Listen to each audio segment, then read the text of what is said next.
Uy sharoitida o'z qo'llarimiz bilan foydali, zararli qo'shimchalarsiz eng asosiysi ishonchli rulet tayyorlab ko'ramiz. Mol go'shtining shapoq qismini yog'sizroq joyini tanlab olib, videoda ko'rsatilgandagi bo'lakligi bo'lib olamiz. Ruletimiz ichiga biz ta'bga ko'ra zira, tuz va murchdan foydalandik. Ziravorlarni sevib olganimizdan keyin videoda ko'rsatilgandek qilib go'shtni o'rab chiqamiz. Ruletimizni shunaqa go'sht uchun ishlatiladigan ip bilan yaxshilab boylab olamiz. Go'shtimizni suvda qaynatganimizda go'shtlarimiz ochilib ketmasligi uchun ip bilan boylab qo'yamiz.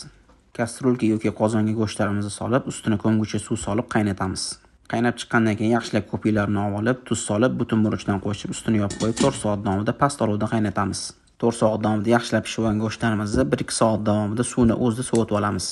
Go'shtlarimiz sovigandan keyin shunaqa strechlarga qo'yib, iplarni olib tashlab, yaxshilab tortib o'raymiz.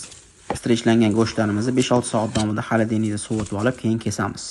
Tarkibi noma'lum bo'lgan turli xil kolbasa mahsulotlarini sotib olavergandan ko'ra, har kim o'z qo'llari bilan shunaqa mahsulotni tayyorlab yeyishni tavsiya qilgan bo'lardim.